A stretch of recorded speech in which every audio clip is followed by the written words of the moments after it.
Hello बच्चों, कैसे हो? आपका स्वागत है त्रिपाण स्टडी सेंटर में। आज जो आपके समक्ष टॉपिक प्रस्तुत हुआ है कई मानने में काफ़ी महत्वपूर्ण है हर एक एग्जाम व्यू से। ठीक है, इसमें हम हर एक बात पे विस्तारपूर्वक चर्चा करेंगे और वो सारे जो है पहलू पर विचार करेंगे जो अब तक अछूता था। तो चलिए देखते हैं हमारा आज टॉपिक क्या है। आज जो हम यहाँ पर कर रहे हैं काफ़ी महत्वपूर्ण है, प्रसंस्कृतिकरण। प्रसंस्कृतिकरण काफ़ी महत्वपूर्ण रखता है सभी एग्जामों के लिए और इसको समझना भी काफ़ी महत्वपूर्ण आपके लिए रहेगा। कहते हैं प्रसंस्कृतिकरण सामाजिक, मनोवैज्ञानिक और सांस्कृतिक परिवर्तन की एक प्रक्रिया है। प्रसंस्कृतिकरण साफ शब्दों में देखा जाए तो सामाजिक, मनोवैज्ञानिक और सांस्कृतिक परिवर्तन की एक प्रक्रिया है। प्रसंस्कृतिकरण सामाजिक, मनोवैज्ञानिक, सांस्कृतिकरण की परिवर्तन की प्रक्रिया है जो समाज को प्रचलित संस्कृति के अनुरूप ढालते हुए दो संस्कृतियों के संतुलन से उत्पन्न होती है। देखिए यहाँ पर आपको साफ समझ में आ गया होगा कि प्रसंस्कृतिकरण जो होता है, दो संस्कृति जब आपस में मिलती है।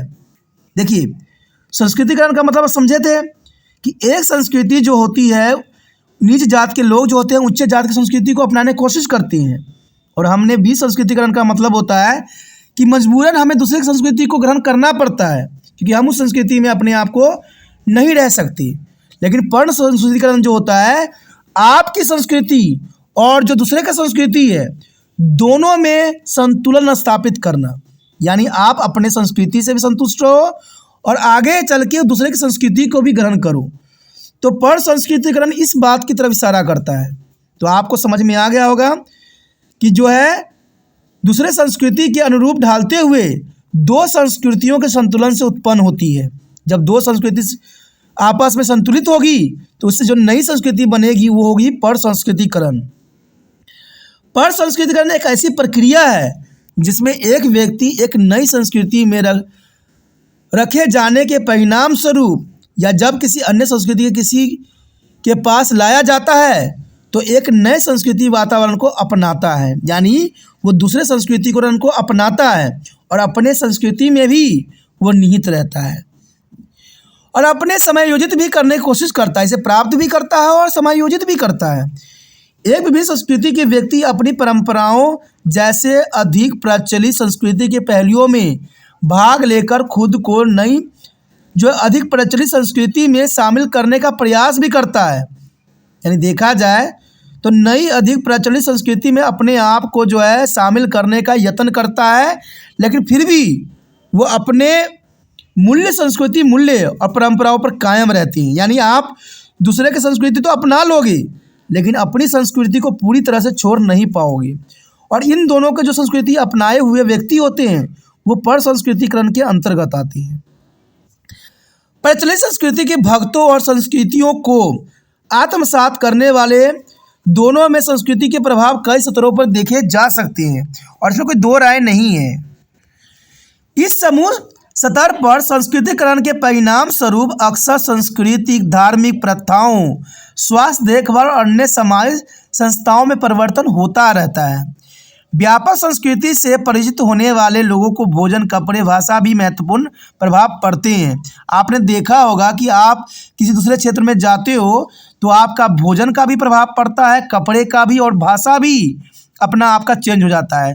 लेकिन आप पूरी तरह से अपनी भाषा को नहीं छोड़ते हो, पूरी तरह से अपने भोजन को नहीं छोड़ते हो, अपने कपड़े को नहीं छोड़ती हो। तो यही प्रसंस्कृतिकरण के अंतर्गत आता है और ये सामाजिक संस्थाओं में परिवर्तन होना एक स्वाभाविक बात रहती है। देखा जाए तो व्यक्तिगत स्तर पर संस्कृतिकरण की प्रक्रिया सामाजिकरण की प्रक्रिया को संदर्भ करती है, जिसके द्वारा विदेशी मूल के व्यक्ति व्यापक मेजबान संस्कृति के मूल्य, रीति रिवाजों, मापदंडों और संस्कृतियों के दृष्टिकोण व्यवहार को मिश्रित करते हैं। यानी देखा जाए तो प्रसंस्कृतिकरण के अंतर्गत जो है जो दूसरा व्यक्ति होता है व्यापक तौर पर मेजबानी करता है संस्कृति के मूल्य, रीति रिवाजों, मापदंडों और संस्कृतियों दृष्टिकोणों को व्यवहारों को मिश्रित करता है और इस प्रक्रिया को दैनिक व्यवहार में बदलाव के साथ साथ मनोवैज्ञानिक और शारीरिक कल्याण में कई बदलावों से जोड़ा गया है कि दैनिक व्यवहार में हमें बहुत चीज़ों को जो है बदलना पड़ जाता है और ये मानसिक तौर पे होता है, मनोवैज्ञानिक तौर पे होता है, और इवन शारीरिक कल्याण के रूप में भी इसको देखा जा सकता है। क्योंकि संस्कृतिकरण का उपयोग प्रथम संस्कृति सीखने की प्रक्रिया का वर्णन करने के लिए किया जाता है। संस्कृतिकरण तो जनरल सी बात है, प्रथम संस्कृति सीखने के लिए किया गया है, लेकिन संस्कृति संकरण और द्वितीय संस्कृति सीखने के रूप में माना जा सकता है। आज के समाज में आमतौर पर देखी जाने वाली सामान्य परिस्थितियों में संस्कृति संकरण की प्रक्रिया आमतौर पर कुछ पीढ़ियों के दौरान एक बड़े समय में होती है। यानी देखा जाए तो संस्कृति संकरण की प्रक्रिया जो होता है कुछ पीढ़ियों के दौरान एक बड़े समय में होता है, यानी एकाएक नहीं होता है, इसमें समय लग जाती है। संस्कृति संक्रमण के कुछ उदाहरण में शारीरिक बल देखा जा सकता है, जिसके कारण यह अधिक तेजी से घटित हो सकता है, लेकिन यह प्रक्रिया का मुख्य घटक नहीं है। आमतौर पर यह प्रक्रिया सामाजिक बदलाव या अधिक प्रचलित मेजबानी संस्कृति के निरंतर संपर्क के माध्यम से होता है। देखिए, पर संस्कृतिकरण के अंतर्गत देखें तो कहते हैं जब तक हम दूसरे संस्कृति के निरंतर जो है टच में नहीं जाएंगे, उनके दबाव में नहीं जाएंगे, तब तक जो है जब तक हम संपर्क में नहीं जाएंगे तब तक बदलाव नहीं देखने को मिल सकता है। विभिन्न विषयों के विद्वानों ने संस्कृतिकरण के 100 से अधिक विभिन्न सिद्धांत विकसित किए हैं। देखा जाए तो संस्कृतिकरण के 100 से अधिक सिद्धांत हैं, लेकिन संस्कृतिकरण की अवधारणा अध्ययन केवल 1980 से वैज्ञानिक रूप में किया गया है, क्योंकि इसे मनोविज्ञान, मानव विज्ञान और क्षेत्र के अलग अलग समय पर देखा गया है, इसलिए काफ़ी महत्वपूर्ण है। तो चलिए देखते हैं मनोविज्ञान के रूप में इसकी परिभाषाएं क्या दी गई है। समाजशास्त्र में देखें तो संस्कृति प्रक्रिया के तत्व का वर्णन करने के लिए कई सिद्धांत का विकास किया गया है और इसी कई परिभाषा सामने आई है। परिभाषाओं और सबूतों के बावजूद कि संस्कृतिकरण परिवर्तन की 2 तरफ प्रक्रिया शामिल है। एक है अनुसंधान सिद्धांत ने मुख्य रूप से प्रमुख बहुमतों के साथ उनके संपर्क के जवाब में अप्रभावियों, शरणार्थियों और स्वदेशी लोगों जैसे अल्पसंख्यकों द्वारा किए गए समायोजन और अनुकूल पर ध्यान केंद्रित भी किया है। समकालीन अनुसंधान ने मुख्य रूप से संस्कृतिकरण की विभिन्न राजनीतियों पर ध्यान केंद्रित किया है और संस्कृतिकरण में विभिन्न व्यक्तियों को कैसा प्रभावित करता है और इस प्रक्रिया को समान बनाने के लिए हस्तक्षेप भी करता है। तो ये काफ़ी महत्वपूर्ण बात यहाँ पर आता है समाजशास्त्रों में कि यहाँ पर देखा जाए तो इनका अपना ही अलग महत्व है, क्योंकि कारण यही बनता है कि हम उनके संपर्क में जब जाते हैं, जो प्रवासी होते हैं, शरणार्थी होते हैं और स्वदेशी लोग होते हैं या अल्पसंख्यक होते हैं, तो जनरल सी बात है हमें अनुकूलन पर ध्यान केंद्रित करना पड़ता है। उनके जैसे बहुत सी चीज़ें जो है हम ग्रहण कर लेती हैं। अब देखिए, इसके अंतर्गत अगर हम पर संस्कृति के अंतर्गत ऐतिहासिक दृष्टिकोण देखें तो ये साफ करता है कि पश्चिमी सभ्यता का इतिहास और विशेष रूप से यूरोप और संयुक्त राज्य अमेरिका का इतिहास बड़े पैमानों पर संस्कृतिकरण यानी संस्कृति संकरण के पैटर्न द्वारा प्रभावित किया गया है। यानी बहुत से यूरोपियों और संयुक्त राज्य अमेरिका के इतिहास ने इस बात को जो है प्रभावित किया है। संस्कृतिकरण के सबसे उल्लेखनीय रूपों में एक समाजवाद है, जो प्रत्येक संस्कृति परिवर्तन का सबसे आम जनक है। हालांकि ये संस्कृति परिवर्तन सरल लग सकते हैं, संयुक्त परिणाम मजबूत और जटिल दोनों हैं, जो मूल्य संस्कृति और मेजबान संस्कृति के समूहों और व्यक्तियों दोनों को प्रभावित करते हैं।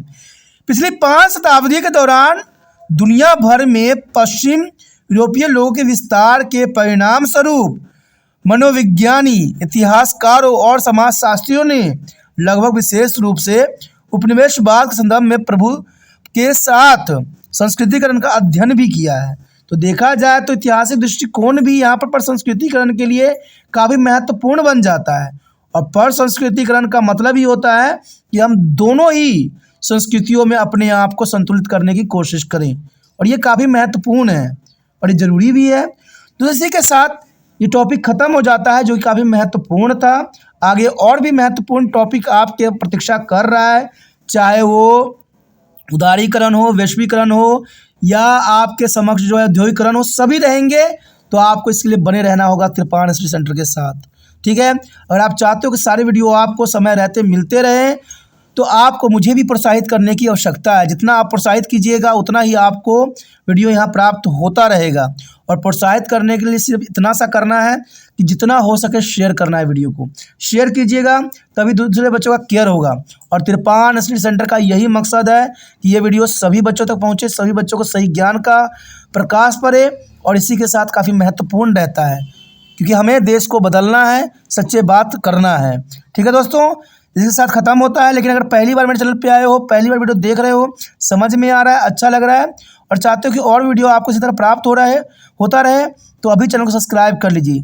सब्सक्राइब कर लीजिएगा तो इसमें हर चीज़ जो है आपके मोबाइल पर नोटिफिकेशन प्राप्त होता रहेगा। जो आपके सिलेबस में होगा, जो आपके लिए महत्वपूर्ण रहेगा, उसको सेव कीजिए, देखिए, समझिए और एग्जाम में अच्छे अंक प्राप्त कीजिए। तो सोचिए नहीं, विचार न कीजिए, अभी तिरपान स्टडी सेंटर को सब्सक्राइब करके अपने मोबाइल में सेव कीजिए।